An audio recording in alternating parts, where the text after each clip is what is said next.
existe um padrão que muitas pessoas não percebem, que é todo país que desafia a moeda regente do mundo atual, que é o dólar, desde 1944, no Tratado de Bretton Woods. Todo país que tenta se colocar contra e colocar uma moeda, né, assim, pilar, que seja diferente do dólar, acaba caindo. Regime como o do Saddam Hussein caiu, da Líbia, agora do Irã, o da Venezuela também. E todos esses têm algo em comum. Eles desafiaram a moeda lastro mundial, praticamente, que é o dólar. E hoje eu tô aqui com um vídeo de um canal chamado Nerd de Negócios, que nunca trouxe nenhuma fake news, mas tá tocando esse assunto que é muito polêmico, porque é um assunto que não dá para ser comprovado. E a gente vai ver, será que há uma conspiração em torno de deixar apenas o dólar como moeda única e dominância global como consequência? Vamos ver. Galera, todo país que tentou vender petróleo fora do dólar nas últimas 2 décadas foi destruído. Saddam Hussein, derrubado em 2003. Muammar Gaddafi, morto em 2011. Nicolás Maduro, capturado em janeiro de 2026. E agora o Irã tá na mira. Isso não é teoria da conspiração de internet, ok? Isso é um padrão histórico. E sempre vem com argumento de terrorismo, armas nucleares, é sempre os mesmos argumentos, né? Não é terrorismo, é muito mais profundo. É sobre a moeda que sustenta o maior império econômico da história moderna. E se os Estados Unidos perderem essa briga, o mundo inteiro muda. Incluindo o preço do dólar no app do seu banco, o preço do combustível no posto, o custo dos alimentos no supermercado, tudo. Eu tenho que falar mais uma coisa também. Em 1971, com Richard Nixon, que era o presidente americano na época, foi tirado o lastro no ouro e aí foi colocado o lastro totalmente na confiança na moeda do dólar. E o que isso tem a ver? Olha, se a confiança estava no dólar, o dólar, na verdade, papel não serve para nada. O que serve é o valor que você dá àquele papel. E o valor no dólar seria o valor que os Estados Unidos estivesse promovendo, né? Com a sua tecnologia, seus aparatos militares, sua economia. Então, na verdade, hoje em dia o dólar ele está mais lastreado na confiança mútua nos Estados Unidos. E será que os Estados Unidos é tão confiável assim? A gente está vendo aí vários governos meio polêmicos, economia não tão bem, entrando em conflito até com países aliados. Isso abala a confiança no dólar, tá bom? Fala pessoal, tudo bem? Peter aqui. Bom, hoje a gente vai desmontar a narrativa oficial sobre a guerra entre os Estados Unidos e Irã. Porque aquilo que passa no jornal, tipo, é ponta do iceberg. Vocês têm acompanhado aqui o que eu tenho trazido pra vocês. Já faço análises geopolíticas, análise também geopolíticas com economia, de maneira fácil, pra todo mundo entender. A parte de baixo desse iceberg, que ninguém tá querendo mostrar, é uma guerra de moeda. E essa guerra tá acontecendo, faz décadas. O Irã é só o alvo da vez, é isso. Agora, por que isso importa pra você? Exatamente. Tentando construir patrimônio dentro de um país. Eles não enfrentam China, por exemplo, a Rússia, eles enfrentam só gente que tá indo contra o dólar. O app do banco depende diretamente do resultado dessa briga que tá acontecendo agora.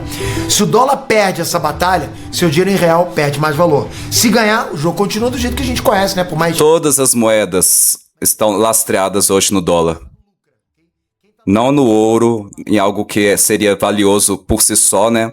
Que seria o ouro, ou prata, o rubi, esmeralda, seria valioso por si só. Mas o dólar, ele é só uma ideia de valor, né? Vinda dos Estados Unidos. A gente precisa voltar lá para 1944, Conferência de Bretton Woods. Os Estados Unidos saíram da Segunda Guerra Mundial como a maior potência econômica do planeta, com mais de 70% das reservas de ouro do mundo. Nesse acordo, ficou decidido que o dólar seria lastreado em ouro e todas as outras moedas seriam lastreadas no dólar. Funcionou por uns 27 anos. Até moeda da Inglaterra, até países grandes ficaram à mercê do dólar. Tem uma coisa que ficou insustentável. O Nixon fez o que ficou conhecido como Nixon Shock.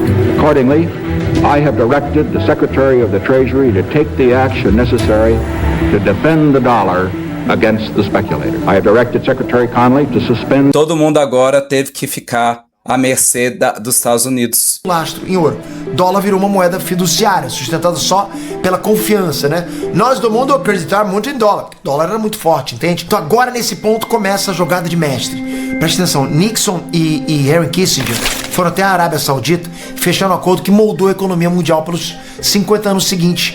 Os Estados Unidos garantiriam proteção militar para a família real saudita. Em troca, a Arábia venderia todo o petróleo dela exclusivamente em dólar. E não só isso, os dólares gerados pela venda de petróleo seriam reinvestidos em títulos do Tesouro americano, fortalecendo a economia americana com mais dólares, só que dessa vez com a ajuda do petróleo para dar valor, né? Da Arábia Saudita, no caso. Galera, todo país do mundo precisa de petróleo. Para comprar petróleo, precisa de dólar, né? Porque eles só vendem dólar, Arábia Saudita. Para ter dólar, ou você exporta para os Estados Unidos, ou você compra dólar no mercado. Percebe? Todo mundo quer ter dólar para comprar petróleo. Só que só quem tem dólar para passar para esses países todos é os Estados Unidos. Resultado. E você não pode ter uma moeda própria que não seja lastreado no dólar. Senão os Estados Unidos vai lá e te quebra todo na porrada. Todos os países precisam ter um cofrinho com dólar. Olha lá. Com dólar. Dólar pra caramba. Porque sabem que tudo no mundo precisa de dólar. Hoje a dívida americana tem cerca de 39 trilhões de dólares, né? Segundo... Olha só. Gente, 39 trilhões de dólares de dívida nos Estados Unidos. É algo para se confiar nos Estados Unidos? Não, né? Mas os Estados Unidos, se você quiser sair do esquema dele lá de você ter que seguir o preço do dólar, ele de alguma forma vai te derruba, né? Pelo menos, isso não é comprovado, mas todas as vezes que alguém quis sair foi derrubado, né? Seja por ditadura, seja por invasão, seja por sei lá, alguma coisa que chegou lá e derrubou. Agora o Irã é a bola da vez. Não gosto do regime do Irã, tá? Mas eu estou observando esse padrãozinho aí. E olha só, 39 trilhões de dólares. É algo para se confiar, assim, de dívida, né? É algo para se confiar? Tenho minhas dúvidas. Não tem dúvida não, tem certezas. Com esse nível de endividamento, já tinha quebrado. Não tinha como sustentar, faliu. Os Estados Unidos seguram, por quê? Porque a demanda pelo dólar nunca para. Essa é a mágica do petrodólar. Esse é o pilar escondido que sustenta o poder americano. Porque enquanto o petróleo for vendido em dólares, que é o que sustenta o petróleo, os países todos que precisam de petróleo vão precisar de dólar, vão precisar de reserva em dólar. Para precisar de dólar, eles precisam vender coisa para os Estados Unidos, exportar coisa dos Estados Unidos para entrar dólar, entende? Ou seja, você está à mercê de tudo que os Estados Unidos quer, né? Você só pode comercializar com a moeda dele. Vender para os Estados Unidos. Ou eles precisam comprar o próprio dólar. Agora preste atenção no padrão que vem a seguir, porque você não pode fazer uma moeda que não tenha nada a ver com isso. Sei que o Iraque vai começar a vender petróleo em ouro dentro do programa Oil for Food da ONU. 3 anos depois, em 2003, os Estados Unidos invadem o Iraque, derrubam Saddam e logo em seguida as vendas de petróleo iraquiano voltam a ser feitas em dólar. Coincidência? Preste atenção no que eu tô falando. Ó, se você acha que é coincidência, a gente precisa conversar com calma. Vamos lá. Ano 2010, Muammar Gaddafi, na Líbia, ok? A Líbia, falei. Um dinar de ouro pan-africano para substituir o dólar nas transações de petróleo do continente africano. Em 2011, intervenção militar da OTAN, liderada pelos Estados Unidos, Gaddafi é morto. Projeto do dinar de ouro enterrado junto com ele. Não tem dinar de ouro nenhum, vai continuar sendo em dólar. Venezuela, Chávez e depois Maduro começaram a comercializar petróleo em yuan e em euro. Sanções americanas pesadas. Em janeiro de 2026, a administração Trump capturou Maduro. Mais um que saiu do jogo. Yuan e euro não, tem que ser dólar. Pode não, ó. Parece conspiração, mas é um padrão, ok? Iraque, Líbia, Venezuela. Agora entra o Irã. O Irã faz isso há anos. Segundo reportagens da Fortune, ok? 90% do petróleo exportado pelo Irã vai hoje para a China. E olha o detalhe, né? Que é o mais importante. Esse petróleo é vendido em yuan, não é em dólar, ok? Não é em dólar, é na moeda da China. Isso começou a escalar depois que os Estados Unidos reimpuseram sanções pesadas em 2018 e 2019. Desde então, o Irã virou o maior experimento prático de comercialização de petróleo fora do dólar. E o pior cenário possível para os americanos aconteceu. O Irã não quebrou, continuou exportando, continuou faturando, continuou existindo. O que prova... Gente, o Irã, ele não só não quebrou, como ele estava mostrando uma alternativa viável para outros países, tá? Mais uma vez, não estou defendendo o Irã, tá? Não vem falar que eu estou defendendo o Irã, não. Isso aqui é sobre economia. E aí, o que os Estados Unidos fez? Vocês estão vendo aí nas mídias, né? Na prática, para todo mundo, né? Gente, dá o like, que vai ajudar muito o canal. Dá o meu like aí, por favor. Inscreva-se. A gente acompanhou, mas que mudou o jogo todo. Aí, há cerca de 2 anos, mais ou menos, a Arábia Saudita silenciosamente deixou de renovar o acordo do petrodólar com os Estados Unidos. E aí, ó, a alternativa que os Estados Unidos não quer deixar acontecer. Esse foi o estopim para tudo que tá acontecendo agora. A pedra fundamental do sistema começou a rachar. Porque quando o maior exportador de petróleo do mundo... Isso aqui é o Estreito de Hormuz, tá? Onde passa os petróleos, 20 e poucos por cento do petróleo mundial. E a Arábia Saudita já estava, ó, querendo sair do esquemazinho dos Estados Unidos, de dólar. Ó, isso aqui do Irã tá ficando bacana, né? Vamos lá ver se a gente entra no esquema do Irã. E aí, rachando o sistema que já tinha sido estabelecido em 1971. Se comprometer exclusivamente com o dólar, o jogo muda completamente. O maior exportador de petróleo passa de deixar vender com dólar e dá um aviso pro mundo inteiro. Ó, nós estamos vivendo sem dólar. Será que vocês não conseguiram também? Percebe? Agora somos ingredientes, galera. Irã vendendo yuan. A Arábia Saudita afrouxando o compromisso com o dólar. Começando a pensar, tá funcionando sem dólar. Acho que nós podemos continuar a vender sem dólar. Rússia fazendo swap cambial de 150 bilhões de yuan com a China desde a anexação da Crimeia em 2014. China construindo a bolsa de energia em Xangai em 2018 para dar infraestrutura oficial ao petro-yuan. E galera, tudo isso junto ameaça diretamente o pilar que sustenta a economia americana. E não dá para entender a guerra atual sem enxergar esse contexto. Por isso que a guerra contra o Irã não é uma briga periférica, entende? É existencial para os Estados Unidos, cara. Existencial. Na visão do governo americano, se o Irã continuar viável exportando em yuan, se eles continuarem sobrevivendo financeiramente exportando em yuan, né, para a China, outros países vão... Lascou. Nós ter que comprar petróleo em dólar se tá funcionando em yuan, percebe? Agora que você não tem ideia por que os Estados Unidos entrou em guerra contra o Irã, isso pode ser um motivo, hein? Desde a Revolução de 1979. Sabe aquela galera saindo na rua lá, protestando pra caramba? É porque, porra, é uma ditadura aquele governo, uma bosta aquele governo, né? Gente, muita coincidência, né? O governo Trump, que é um governo intervencionista nos todos os lugares possíveis, está vendo um cenário perfeito no Irã para invadir, que é o que? Os protestos. Lógico, a população lá sempre sofreu, mas por que será que esse tanto de protesto aí começou só agora? Será que teve alguma interferência das forças de inteligência americana, CIA? Pode ter sido. Gente, eu não posso afirmar, tá? Isso aí tudo é teoria da conspiração. Só tô aqui pensando junto. Às vezes nem foi, às vezes foi coincidência mesmo, quem sabe. Na repressão, né? Inclusive são registros internacionais, não é o que eu tô falando, tá acontecendo lá, né?